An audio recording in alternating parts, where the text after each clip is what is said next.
The first thing I want to say is I accidentally did it right. And I laugh because, having a coaching business, a training business, a consulting business prior to building software, so much of what I learned in building my business, while it seems like, wait, what does software have to do with coaching? You could say literally nothing, but it's actually everything because it's marketing and bootstrapping and like making the money work and pulling in the capital, but through products and services, right? And so I did what a lot of people do in this space is pre-sell something before you have it, right? And that was something I was teaching with my course creators was don't make slides, just show up and teach live and I'll show you how to do that.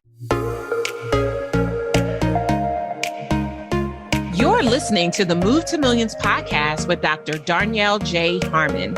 If you're ready for high-level conversations that position and prepare you to move your company, cash flow, and connection to and beyond the $1 million mark, let's get this party started.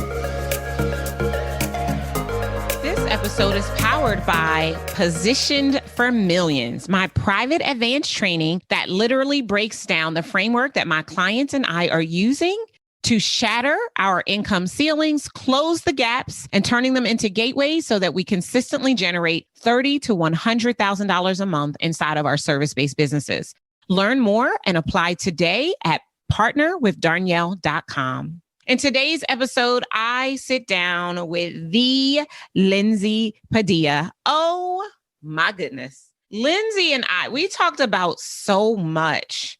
It was phenomenal. Like, I really just want you to hear the episode. We talked about the fact that audio is the key to moving millions. And Move to Millions is a double entendre. It's about both the impact and the income that you will generate as a result. And Lindsay has a really, really powerful story about how her company, Hello Audio, is literally shaking the planet. And we get into all of that today. Let me read a quick bio on Lindsay. Dr. Lindsay Padilla is an ex-community college professor who accidentally started a business while on the tenure track. Now is the CEO and co-founder of the Hello Audio software, which takes your content and creates private audio feeds to make learning on the go much easier for your people. Lindsay challenges online industry norms of unfinished courses and unconsumed content with her product. All of her business ideas were born out of her tenure track years teaching adults online at a community college. The ridiculous amount of learning she's done in all things education and the years spent growing her course creation business online. I am really excited for you. If you've never had an opportunity to experience Lindsay, you're welcome. If you've experienced her in the past, you're welcome. Either way, your life is about to become so much richer from everything that we talk about in this interview. I want you to grab pen and paper, take 3 powerful deep breaths, and then join me for my conversation with Lindsay. Lindsay. I am so excited to welcome you to the Move to Millions podcast. How are you today? I am doing fabulous, and I'm waking up early for you. And I said, only for Darnyelle will I wake up at 8 a.m. and do a podcast. I am so appreciative. I so am. So we were just talking before we started recording about how I even knew that there was this amazing creature in the world named Lindsay, and it's because of Clubhouse. Like, were it not for Clubhouse, I don't know if I would have ever heard of you. And I'm just so grateful to the Clubhouse gods because I think it was Audrea Richmond, to be exact. I think it was her room is where I remember first hearing you speak. And I was like, I like what this woman is saying. I like the impact she has on a room. You know how you can like feel it? You can feel. Yeah. And you came in with that energy. And I just was like, I would like to be friends with her. So I think I stalked you. We ended up in similar rooms together and having conversations. And so it's also shout out to Audrea, who I love definitely. As well. Yeah, she's amazing. I just love how she commands her space. Yep. Like taking no prisoners, no apologies. This is who I am. This is what I know. Boom. Yep. So I actually had an opportunity to meet her face to face about a year ago, right before COVID happened. Mm-hmm. One of my clients was hosting an event and she was an attendee of that event. Oh, cool. And so I've heard your name. Now I can put, everything together. Yeah. I knew her from Stu McLaren Tribe. Okay. Actually. Yeah. So we got to hang out. She went to the live event. We both went to the live event and we pretty much hung out the whole night that he puts on like a party, almost like a prom. It feels like a prom when you're there, but it was nice. That's pretty cool. So just take a quick moment and tell everybody who you are in your own words. Yeah. So I'm a teacher at heart. I've spent my whole life studying to be a professor. And I was a sociology professor at the community college level. And my husband also was a physics professor. And I was committed to that path. And it was my dream job. I think that's really important to share with people because I actually, accidentally started a business. I got just a little taste of what I could bring in outside of teaching. I remember hitting my first $1,000 month and I was like, oh, this could be really big. Why would I settle for just that extra 1,000 when it could be something even bigger? And once that idea kind of planted in my head, that became the end of my teaching career. And I had left by the end of that actual school year. So, or not school year, sorry, calendar year, 2016 is when I left, December 2016. But yeah, and I had a little bit of an identity crisis early in my business building because I truly did love teaching. And so it was always about how could I come back to that? Because I believe that is truly like the center of who I am, is being an educator. And now building a business and growing companies, it's more about having a bigger impact outside of the walls of an institution. And so that's kind of what I've been doing for the last I guess it's not entirely 6 years, 5.5 years since I left teaching. That's pretty cool. I fancy myself a teacher too. Yeah. I always loved teaching. I still love teaching. I mean, a part of the reason that I do what I do in my business, I'm teaching, right? And it's the part I love the most. I have the coaching skill. There are people who consider me a business coach, but I do very little coaching, very little. I'm either telling you what to do or I'm teaching you how to do something like that. There you go. The gist of it. But I definitely feel you on the getting a glimpse of what is possible, right? When I was in corporate America, I was engaged to be married the first time. That's a whole nother podcast. Not even an episode on a podcast. This is a whole nother podcast. But after my first engagement fell apart, one of my good girlfriends invited me to a Mary Kay skincare class. And so I started as a little closet beauty consultant. I didn't really want anyone to know because I'm a vice president and I've got this big title and all of that. But I remember the first day I passed the catalog around and I made $600 in like 30 minutes. I was like, oh, wait a minute. We could be on to something here. And I love what you just said a moment ago about how not only were you always asking yourself, how could you get back to teaching that central point, that foundation of who Lindsay is, but more importantly, what I heard was making more impact. How could I make more impact? And I think about who you are today, which I would love for you to invite people into the progression of where we are now, some 5.5 years later, and Hello Audio and the other companies that you run, and the impact you now get to create as you're helping other people teach. Yeah. Hello. Full circle, right? Yeah, absolutely. Yeah. So I started my business. I'm with you. I actually started as an MLM also. So I was a Beachbody coach. That was what my early days looked like. And I was listening to Pat Flynn and Amy Porterfield and these people online. And I was like, oh, I could make this really big thing. Why am I selling someone else's thing? Right. Exactly. Yeah. So, props to the network marketing space. It always holds a special place in my heart as much as people don't like it. It showed me what was possible because I wasn't looking. I was not looking. So I did need to say that. So yeah, it took me a hot second to actually realize how to show up in the online space. So I was like, I must be a health coach because that's right. Like it made sense from what I was prior. So I tried to be a health coach for a couple quarters, actually. I want to say 1 or 2 quarters, bought my first courses, and it was going to a live event and sitting next to Melissa Griffin, who teaches people how to blog. And she had this really popular Pinterest course at the time, $1 million business owner.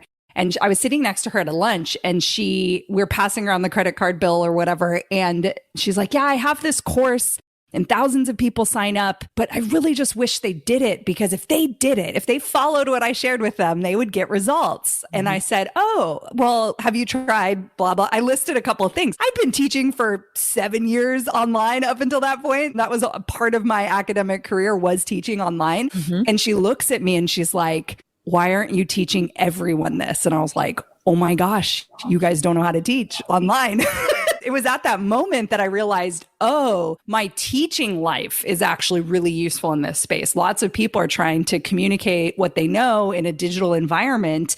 And that's not a normal thing to understand. And most of the courses that people were buying about Corset had nothing to do with teaching and everything just to do with marketing. And so people were really being left in the dark when it came to curriculum design. So that was what my business was like for about 4 years. I was consulting people. I was creating courses for them, which I didn't love and was not very good at. And then I got back to teaching and I was like, I want to make a course and I want that to be the center of my business. And so I started to shift and created a course-based business and had been running it for about 1.5 to 2 years. And in that time, my core thing was still always, how can we get people to finish their courses? And how can we get them to just watch the videos? And then, what if watching the video isn't the problem? Maybe they should be listening.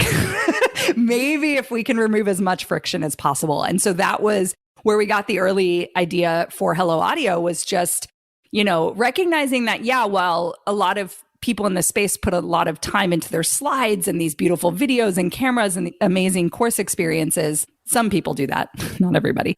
There's also this space for, being able to learn on the go and to be able to multitask and all of that. And so we just kind of asked, the MP3 under the course video was just not cutting it. Like, it wasn't being consumed in that fashion. And it's, podcasts have figured it out, right? Podcasts are where we learn audio or can listen to audio and speed it up and all the things. And so, it was that early idea. It was literally called podcastercourse at the time.com. And I sold lifetime licenses to a product that didn't exist. And I was like, well, if enough people raise their hand, we'll build it.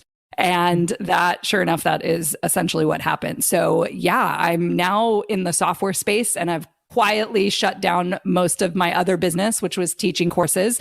I may bring some of that IP actually into Hello Audio. We're working out some things about what it would look like, but for the most part, all in on software now. And that has been about a journey of about 1.5 years at this point to get to where we are today. Awesome. I love it. I just think that it is so powerful to, first of all, to have asked yourself that question, right? And so for everyone who is listening right now, when you can take what you do and simplify it down to the one question that's going to lead to the impact of millions, something amazing can pop out of it. And so today we have Hello Audio, which is a platform that takes your coursework, your content, your teaching, and puts it in an audio feed that allows your clients, students, and learners to learn on the go without the friction that you talked about. And I mean, I only just discovered you a couple months ago, and now I just discovered Hello Audio. And I'm like, I need this. I forget what you were posting, but I was like, I need this. Don't I need this? And so then I put a post in my Facebook group for my mastermind. I was like, hey, if you could listen to every, one of our modules on a podcast feed, who would be down for that? And everyone was like, me. Everyone. I was like, awesome. We're getting it. Right. We're totally getting it, because I know with my podcast feed, we have people listening all over the world and all of that kind of stuff. And I'm the same way. I created a course years ago. I don't know. It was when we were doing home study programs. So wow. Yeah. The binders and the CDs. I've been doing this since 2007. I've been doing it decently since 2010. And because at first I was a hot mess. But anyway, I had, these home studies, and the one, it was so good. It was all marketing, and it was organic marketing. But it was, if people would actually do it, they would get results. And so people were buying them like hotcakes, and we check in just 30 days later and they're like, oh, I haven't even opened it yet. And I'm like, dude, your whole business life is in there, right? So then I ended up turning around and writing a book, Market Like a Rock Star, to take the crux of the marketing system and put it into a physical book that people would read. And I always was like, if I could just get people to actually go through the content, they would do it. I had a person who purchased that course. It was way years later. And she's like, I had hit a rock bottom in my business and wasn't making enough money to hire anyone to help me. And so I decided to crack open the course, right? We ended up changing the name, but it was essentially the Position to Profit Marketing Success Formula.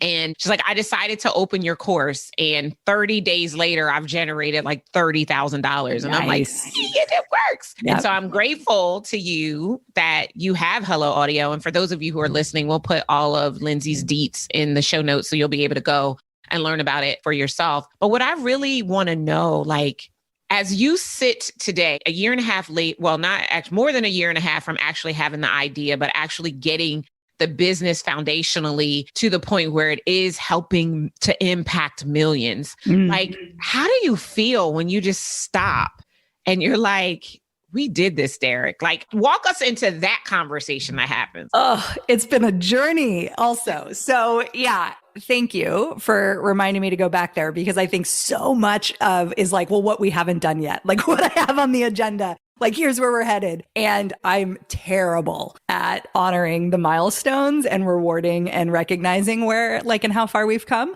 So thank you for bringing me there, because it is amazing. I never, little miss teacher, like college, while I never thought I would leave that job. And then I never thought I would have a business, you know, where I was making an income that I made in an entire year, right? I hit all these major milestones. Then it was like software. I actually avoided it, Darnyelle. I literally was like, when everyone came in, I think we sold $30,000 worth of a lifetime license, which was about 100 customers. It was on average $300 per transaction. And I remember being like, okay, so we have to build this. I have no idea what to do next. No joke. Like, how do I find this person who's going to like make it a real thing? Do all the things, right? Yeah, like actually make it. So I avoided it for roughly 3 months. And I should say I avoided it. That sounds harsh, but I remember actually explicitly saying, I don't want to be a CEO of a software company. That's not part of the plan. I kept saying that. Like, I actually have this grand vision, you know, actually helping other academics leaving their teaching job. And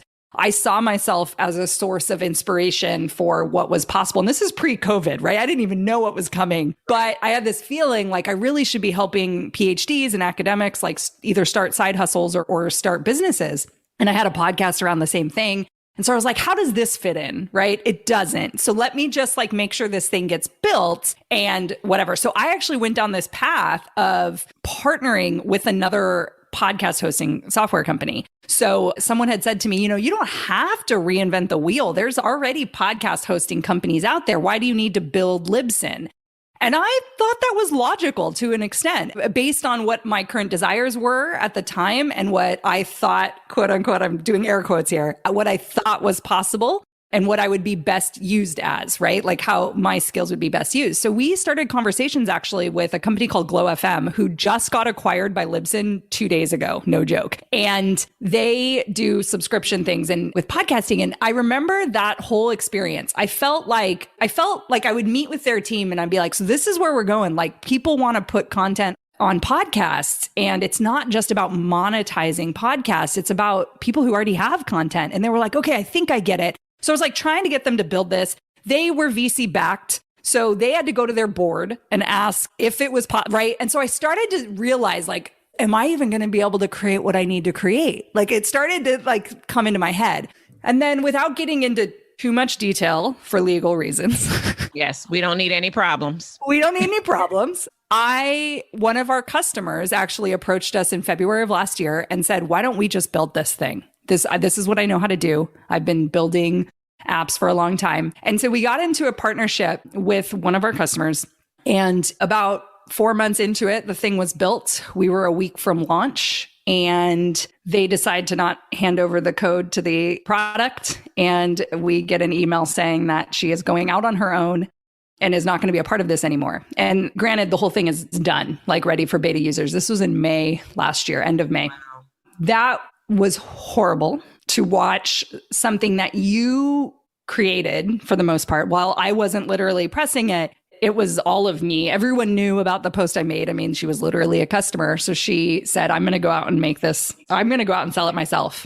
And we got the legal advice and said, you could go after that code because it is rightfully yours. You all co-own it, by the way. Whether or not, if you create something with another person, there is joint copyright, whether or not things are assigned or anything. It's actually just like built into the process. So she was claiming she owned it outright, which is wrong. And our lawyers were like, well, you have two options. You could fight her for that code because you totally deserve it, or you could build it over and just start from scratch and, you know, beat her in the marketplace, so to speak. So in June of last year, middle of COVID, we were like, I guess we're rebuilding it. So we found a new developer and it took us a hot second to be able to have the working product by September. We actually went through another developer. But man, what it felt like to actually have real software that we created in the hands of people who were super excited about it was unlike anything I've ever felt, especially with that journey. And I knew when it was going down and this person was out there literally in her about page pretending like she came up with the idea and it was hers and that she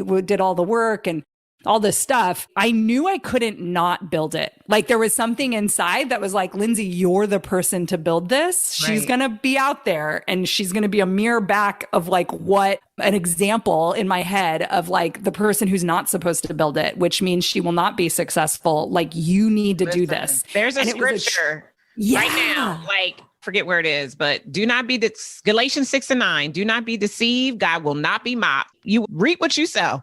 So she's not going to have any success trying to take your stuff. And that's the beauty of knowing that universally, like all of these laws of sowing and reaping, like, yeah. Yeah. And it was a year of trust, Darnyelle. Yeah. like the ultimate act of trust. And it still is every day, as we know, with building a business, trust and faith, because you're just like, what am I doing? And it was just, I mean, that was a very tough few months because it felt like we were racing against the thing that was already out there while we had to build from zero. And now no one knows she exists. Literally, no one even knows there's a competitor because, right? It's not just the product that sells. Right. It is the relationships. It is the marketing. It is like who you are as a person, especially in the early days of a business in the early startup world. And the story of where this product came from is my story. It's not hers. And she literally has to deny everything up until the moment, like either that or make it up, which is what she chose to do. Right. People know that. People can read that because they can read energy, right? When you talk about the product. And so it's been fascinating because they always say with marketing too, like, the product, it's not just the product that sells. The offer is really important. And it was a new way of looking at things, but she wasn't the messenger. Right. And like, I'm the messenger and like this team and what we're building. And so, to be where we are now and to have, Amy Porterfield and, Digital Course Academy using it, I mean, it's everything because it was very scary there. Very scary. Darnyelle, Jervey Harmon and Incredible Factor University is going to be using it. Yes. So I think that's a really powerful story. And it's a powerful message for the people who are listening that, we say it all the time, be careful who you share your dreams with. Yes. But we don't realize that the people that we share our dreams with can decide that they want this dream for themselves. Like what I talk about all the time is what I call the mirror effect. So all day, every day, we are a mirror. So you're right now mirroring to me something that I think is beautiful, that is brilliant, that is filled with light. And because I have my own brilliance and light, I am not distracted or intimidated by your brilliance and light. And so I can celebrate you and I can honor you with knowing that doing so takes nothing away from me. But not everybody looks at you that way. No. And so what likely happened for this particular person is she started to look at you and started to feel her own insecurities bubbling up and thought she needed to create a different reality instead of figuring out how to raise her shine in partnership with you. And so it creates this impact that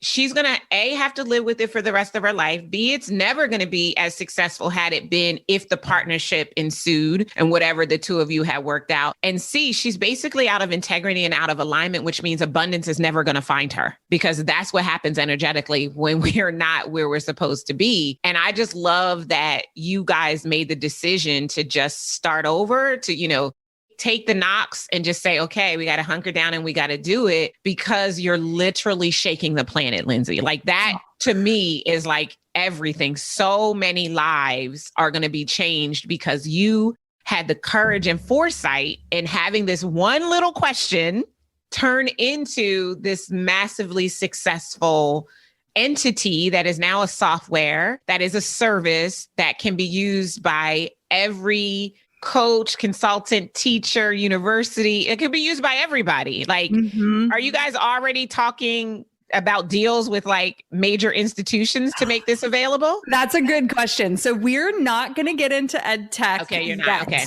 we're going to actually go like the small business route. We actually see like more lead nurture kind of stuff happening. My heart is with ed tech, right? And I actually get it from a teacher perspective and somebody who sat on a number of committees. It is a slow moving institution. So the conversations we would be having now, they likely would not actually be, come to fruition for possibly a year and a half to 2 years later because of the way the cycle works in those institutions. Okay. Either someone's going to see us build this and be inspired in the ed tech space and go build it. And I'll be like, yay. Right. Or in a couple years, we decide that we want to build out that wing. Then I could see it. There's also, when it comes to like the academic space, I was a professor who loved tech. So I would explore on my own. So we will offer an educational license for individual professors to be able to say, I want this for my students.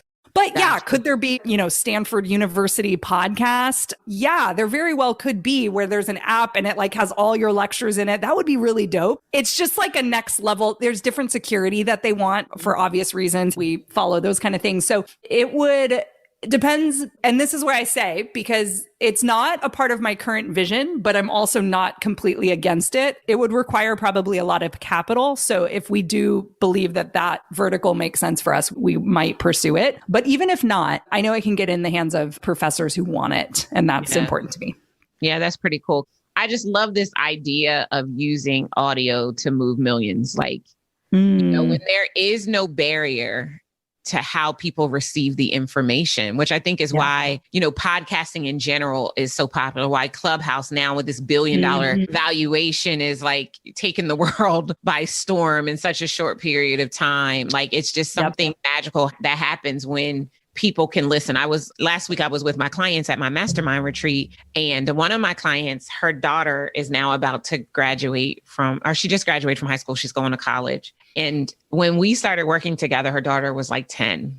And she's like, she grew up listening to you in the car because they would download the MP3s and, all of that. And so I just think about how we have so much of an opportunity with our little people, especially because from birth to the age of 7, we're determining who they're going to be when they're 40. Yeah, that's a whole nother podcast episode too. But we have the ability now, because of Hello Audio, to be able to share impactful, inspirational, educational, empowerment content in a forum that allows the entire car or the entire family to benefit from the skills that'll be developed as a result of listening to the teacher, i.e. the course creator, the coach, or whomever, share how to do a specific thing, which I think is really, really powerful. I love when you put it like that. It's true. It's true. Yeah. It's so good. And it's like just the thought, like I remember when my podcast, like we were like #1 in Hong Kong. Like, okay. I'll take it. I'll take it, right? But it was so cool because I remember in 2015, I spoke at the $1 Million Roundtable, which is apparently a big deal. I didn't know, but it's apparently a big deal. My breakout session had 2,500 people in it.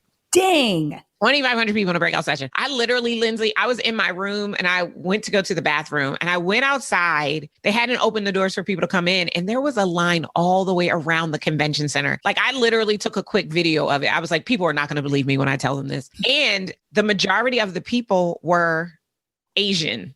So all of those Asian countries. And I was translated into 6 languages in the back of the room. So when I think Hello Audio and the impact of it, and it was so funny because like I would say the joke in English and then like, the translators would do their thing. And then like a minute later, everyone would laugh. Everyone laugh. It's funny. Like I wish I could know. Cause like one of my jokes is like, well, it's kind of a joke about being born in the projects. Like I would love to know the equivalent in Mandarin of being born in the projects, right?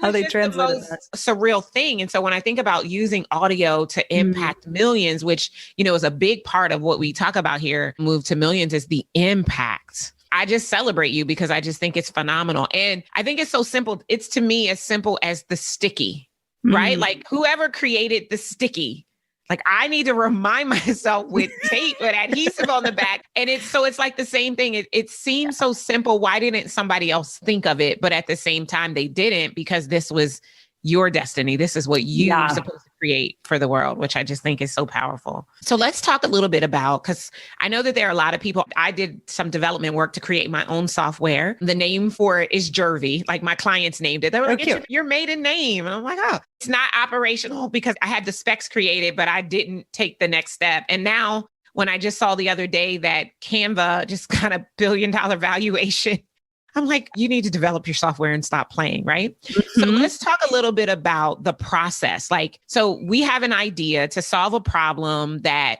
software will make simple to solve, right? But there's so many, you alluded to it. There's so many moving parts. There's so many things you have to do. And I know a big part of that is getting access to the capital that it will take to put this together. I have a client who developed an app, I don't know, 100K later.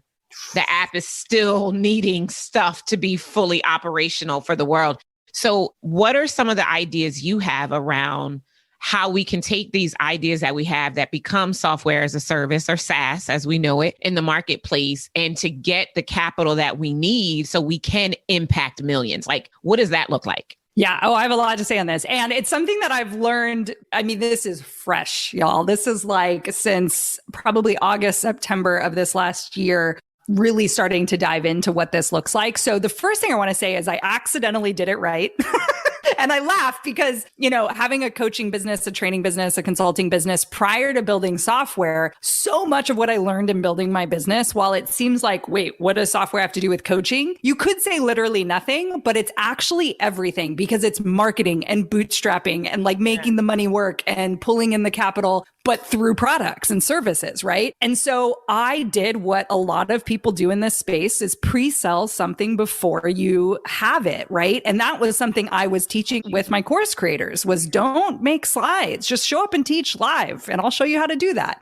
So of course, when we thought of Podcast Your Course, we realized that we could do a service for them until the product was made. So I didn't feel like I was selling nothing. And so people could take us up on us manually creating it for them. Well, that was quite a lift, right? For like $300 lifetime, whatever. We knew that that would be the validation that we needed, like actual credit cards.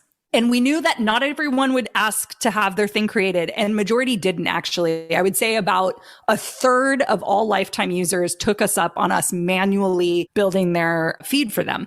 So that is big in the SaaS space, and it's not common. It's not common because of how the tech world originally was made, which was like, you have an idea, you need the capital to go get it. We are now in a time where it's easier than ever actually to launch a software. And I'm going to explain something in a second that hopefully will encourage other people to do it this way as well. It's not the path I took, but it's also available. So because my software license that we pre-sold and we were able to manually do something, it felt like I was still serving people. I wasn't like hoodwinking them in any way, shape, or form. But not everyone's software might actually be able to be manually done on the back end, meaning you might not be able to create what you need them to create. So you can do no code software builds. So what that means, it's kind of like Squarespace. When Squarespace came around, or, you know, some of the builders of websites, you can actually have your software built without any coding. You would drag and drop and build it, and people can start using it and create actions on the back end. So I would encourage people to do a no code build to actually validate that people want it and might pay you even monthly versus the lifetime, because a lifetime license is also like a different form of buying.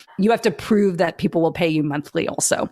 Yeah. So we ended up selling up to, just so you know, 100K of lifetime licenses. We did 3 different launches in order to get that number. And that's essentially what fed our development. We did not pay ourselves. That money all went into dev.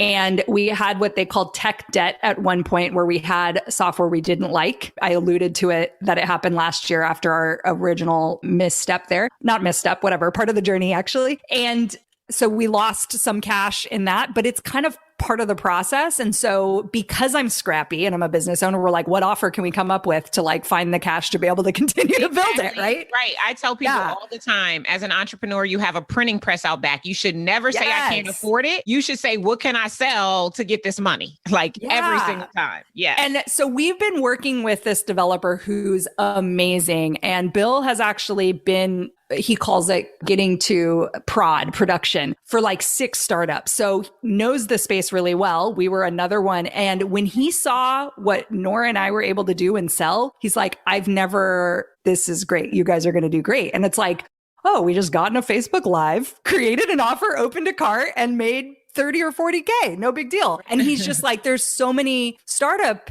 teams out there that go and give equity away or give up and like pay like out of their own savings account, which, fair enough if that's available to you and you want to do it that way.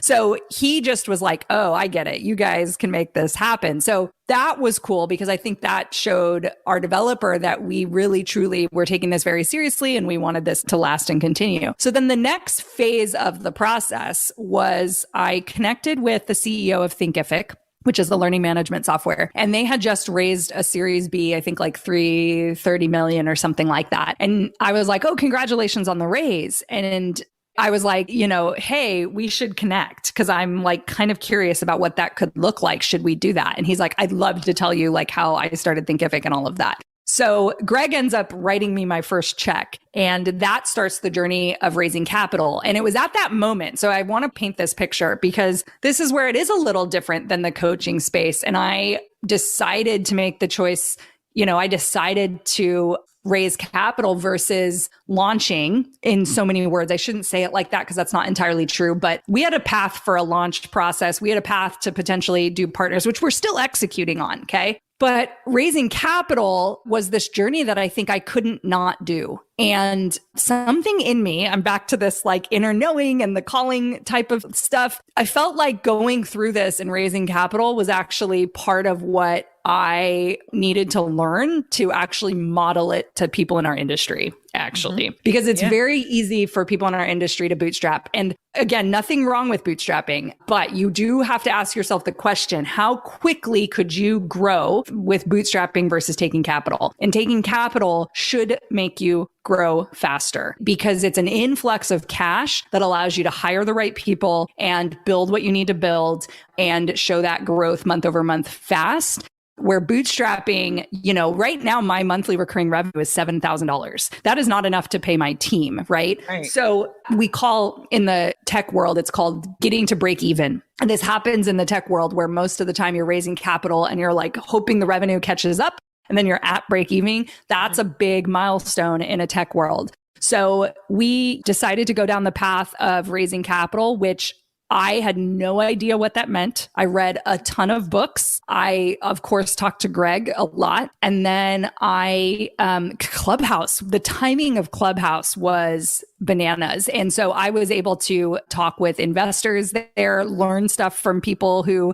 probably aren't used to sharing this kind of information. And that really actually, I think, catapulted my knowledge base to make me confident, because that's the key, right? Am I confident going out there asking for $400,000? Like when I don't quote, like actually know what I'm doing. And I had to learn the language. I had to learn all the definitions and the terms. And sure enough, Darnyelle, I've had so many people now, so many women say, I've been sitting on this software product, this idea, and watching you do this is making me be like, oh, because that's the cool thing about having software as a service is the margins are amazing. Recurring revenue is awesome. There is not a lot of team overhead, especially once the thing gets built, because the software does the work. And so if you're sitting out there, and this I learned from my coach, Dan Martell. So I also found a coach very quickly. I love Dan Martell. Yeah, he's a genius. And I was like, I need to get software just so that he can be my coach. Like, honestly, I'm like, I want to work with him, but I don't know if he works with people that don't have software, but I'm like, I need to develop my software so he can become my coach. There you go. And like he takes you from 0 to 10K. And so much of that group, I'm in this coaching program. It's all about marketing. These folks don't know how to build, a webinar. He teaches webinars. So I take that and I'm like, okay, cool. I am like already like 10 steps ahead and they're just starting, which just honored the journey up until that point, which I think is really important too. While I feel like I don't know what I'm doing, and I'm throwing air quotes again, the reality is I do. And this business has got, like my previous business got me to that point. My teaching career got me to that point. All the years of education got me to that point, which is why I'm the person to deliver it. Yeah, there are these moments where you're like, oh, everything does make sense. Every step that I took does lead to here. And it's not even what I would label as a mistake. Even that experience with that partner, I'm grateful for her. She's the person who literally shook me and said, Lindsay, we should build this. If she hadn't said that, I probably would have partnered with Glow because I wasn't looking to build it. And I wasn't trusting that I could do it with the right partners. And the reality is she was totally the right partner. She had the skills we needed. It sucks she turned out to be a bad person, and not a bad person, but like, I actually think something has happened to her in a previous business deal. And I think that came up for her and she panicked, like you said, in the mirror of looking at me being the CEO. Something was not there, but I'm grateful to that happening. As much as it was kind of one of the worst things ever to happen to me in business, it literally made me build it. So like whatever messages I needed to make me go. And sometimes the messages have to be dark and really unsettling and not feel fair. And I just think sometimes God has to snatch you out of. That's what it felt like.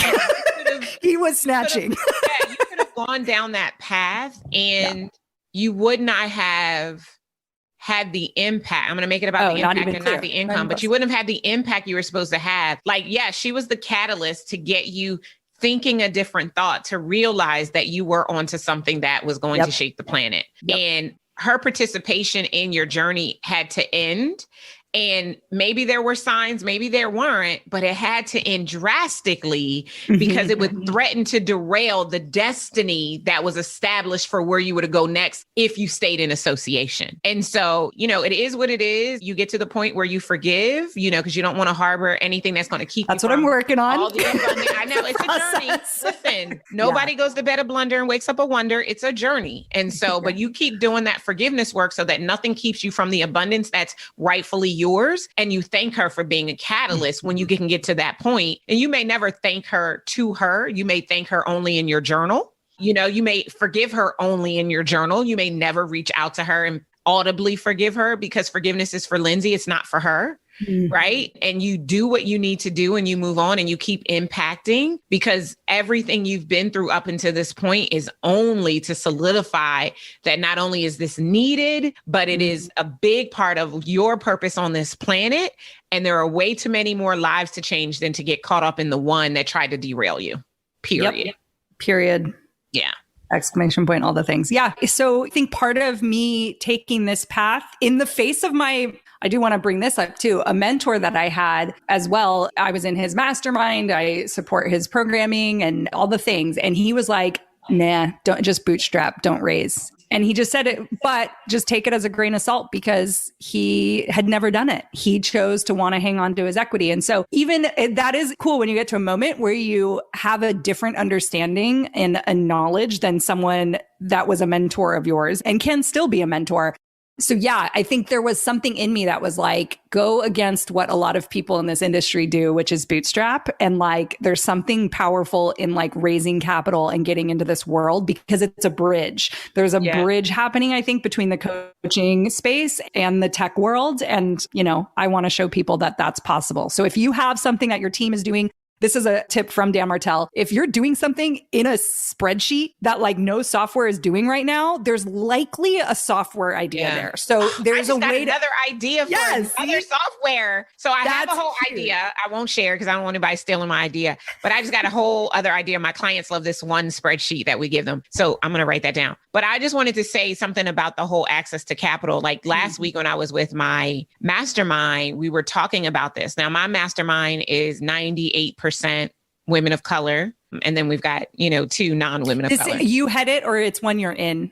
No, I head it. It's my program. And we were talking about the fact, and we were talking specifically about the SBA money, the EIDL money, and as access to capital, like, a loan that is 30 years, 3% with no qualifications. Like where else can a lot of us, a house. Yeah. Right. Because we don't like most people, not necessarily my mastermind, but most people don't have the right reporting. They don't put together projections. They can't walk into a bank with their business stuff and present it to get a loan. But we were talking about how they were so afraid to get this money. And I was like, I initially was afraid too, full transparency. Like I only took 20,000. They offered me 150,000. I only took 20,000. I was like, oh, I don't want to be in debt. But Right. when I started thinking about it, like, I could use that money to run Facebook ads and increase my impact in the world. And so I ended up going back and get the rest of the money. Good. Because it was still available. And I ended up taking it. It's sitting in an account. I haven't touched it yet. And I don't even know if I'll need to because our business is doing phenomenal right now.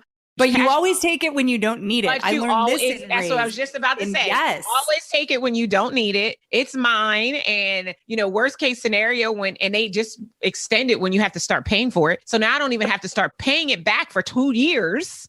And so we were just having this whole conversation about access to capital. So I wanted to put a pin right here for those of you who are listening that have been trying to take your business to the next level with the money you have in cash reserve. You are limiting the potential of your business because, as Lindsay just said so eloquently, you cannot hire the people you need to hire. And if it is up to you to scale, you're not scaling. Yeah. You cannot scale being a solopreneur. It's just not possible. You need to have people, systems, and software to support you to be able to do it. So if you have the ability to get access to capital, take advantage of it. And what I love also about the SBA is there is no hit to your equity in your company to access it, right? It's all personally, right? Yeah. And when you're working with a venture capital firm, you're now giving up some of your equity in exchange for the valuation of your company, which there's a time and a place for that too. Yep.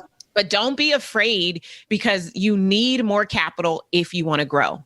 Otherwise, you're not going to make the impact that you were created to make. Period. Point blank. It's just not going to happen, which I just think is so good.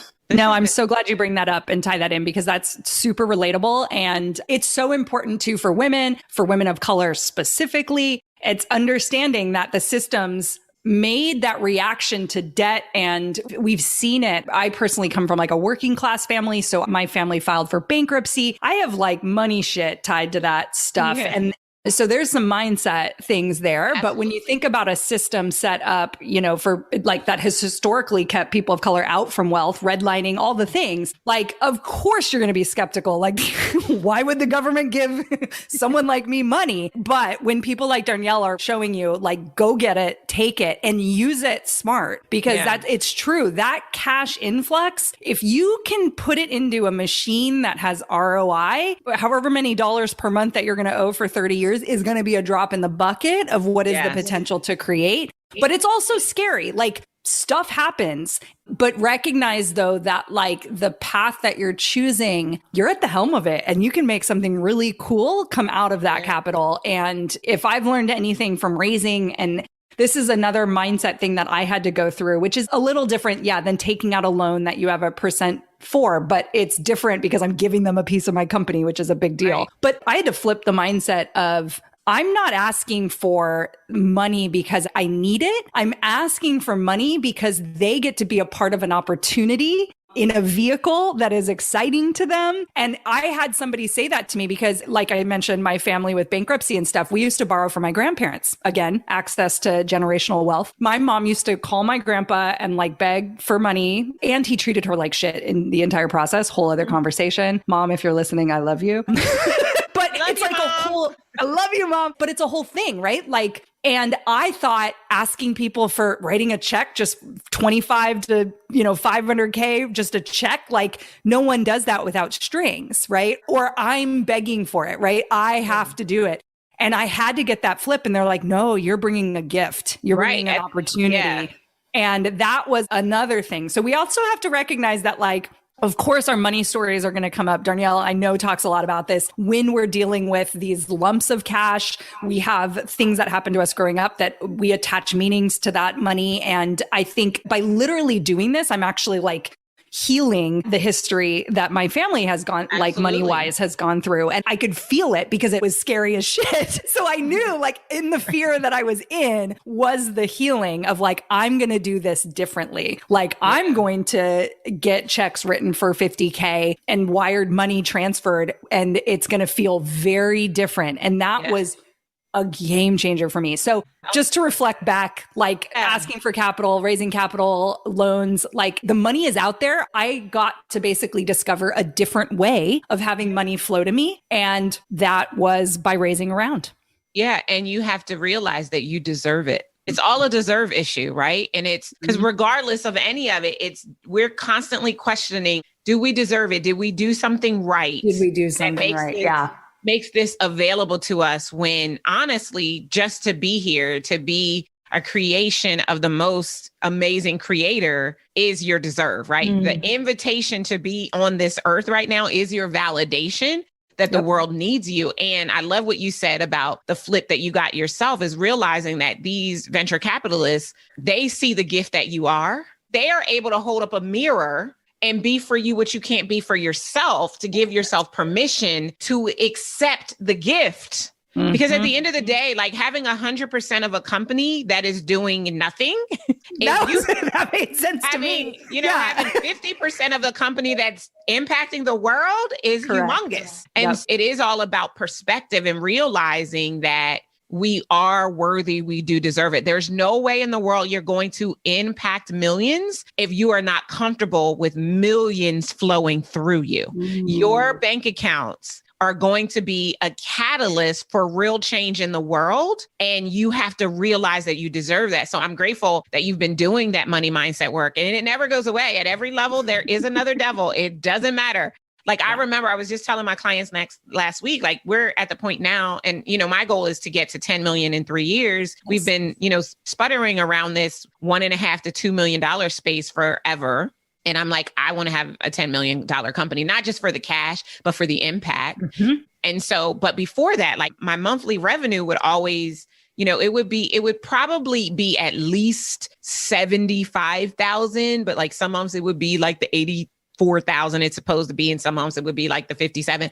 Last March, we did $27,000. Oh yeah. Wow. $27,000, right? Like now I made a decision this last year during the pandemic, talking about this whole money story thing, it never goes away. I decided that 6-figure cash months were my new normal. And I decided it. I stood in it. I deserve it. No wavering. And every month since then, we've done 6 figures in cash. Every month since I made that decision. And so my whole point of bringing this up for you that are listening, regardless of the decision that needs to be made around money, it is merely a decision. And decision gives you the ability to get the freedom that you are desiring, right? Most people won't decide because of fear of responsibility, but fear of responsibility is really freedom.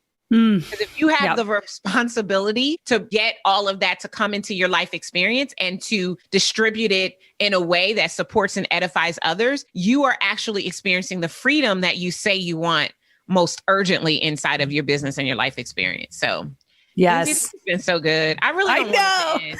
And so I'm going to have you back. Like, definitely you're going to have to come back. If you guys aren't following Lindsay, we're going to make sure that we put all of her details in the show notes. She has her own club, Hello Audio, on Clubhouse. And every Saturday night she does F3, the future of funnels is female. And we just get to have some really, really powerful conversations with some really, really powerful women. But before I let you go, Lindsay, I have to ask you 3 questions.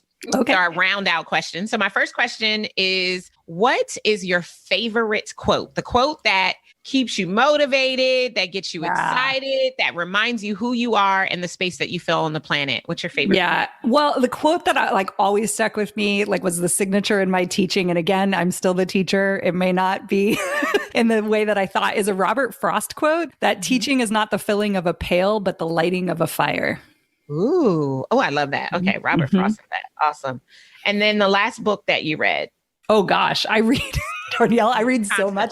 I read 100 books a year. I track them all. I try to do 52. Yeah, I really like fiction. So I want to point out, my wind down time is fiction. So I read probably 3 fiction books to every 1 business book. I usually read in the morning business just because the mind, it's like personal development, things that I need to be processing. And so fiction books are more like my escape and fun. So the fiction book I just finished reading is Wonder, which was such a fun read. It's about a little boy who's born with face problems. I think it was a movie. It was a movie, yes.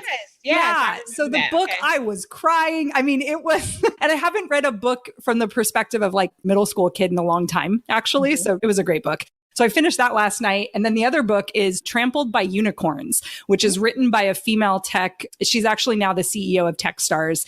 And it's actually about big tech and bringing empathy into the big tech space. And I think that women, talking about the future of funnels as female, I think the future of tech is female, and that we're going to need to create tech that is serving humanity. And she opened with talking about how in tech you should, like, it's so driven on development and engineering and this like very like rudiment, like very like orderly. And she's like, we need to be bringing in the social sciences. And she was quoting sociology. And I'm like, yes. So awesome. Trampled by Unicorns, if you're into Silicon Valley tech, she kind of gives a plan for what we should do with big tech and how much information they have and all the things. So yeah. I don't know. Have you done a TED Talk? TEDx? I have not. Okay. So I just had a flash of you. And I think the TED Talk could either be the future of tech is female or it could be audio. So I'll just leave that out there for you. And then my last question is, what is the one tool that you swear by to move your business to millions? I love it. Descript. Oh, yeah. That's a good one. Because, like my husband is really techie. He's my sound guy. He edited our podcast. We're going to be launching a new podcast. I would hand it over to him because the software he was using to do it always looked so hard. Like, and I don't know how you edit your podcast, like who on your team does it, but we send it out. It's hard, like using those tools. He knows it really well and has all these shortcuts and stuff. So I just stayed away. And then it put me, I don't know, I felt like there was a bottleneck. And so now what I'm realizing with Hello Audio, and we're creating a bunch of private feeds for individual people. So I have like one feed for one person.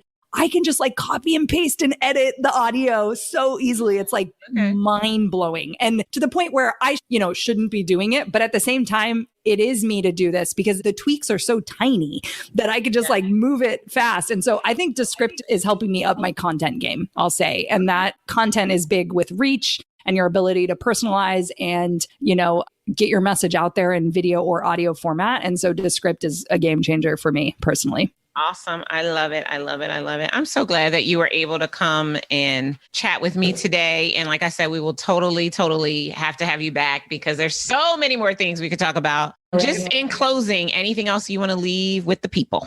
I feel like, thank you for this interview. I feel like I was getting as much out of it. Like usually an interview feels very one way, like tell your story. And like you reminded me of a lot of things of how far I've come and what I'm building. So I feel like, waking up with you on a Tuesday, this was perfect. So I just wanted to say I appreciate you. And I think what you're doing is really great with this podcast. So I'm glad to be a part of it.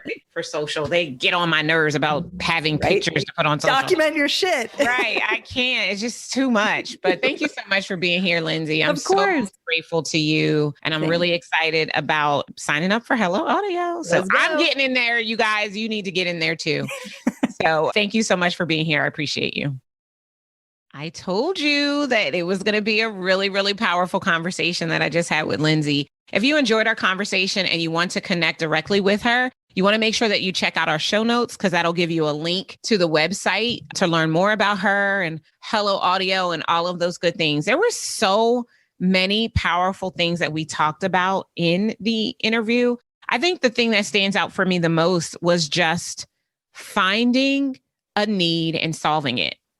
This all started because she realized that there was a gross need in the marketplace for people who were creating courses and content online. And she literally just asked herself, how can I get people to finish my course?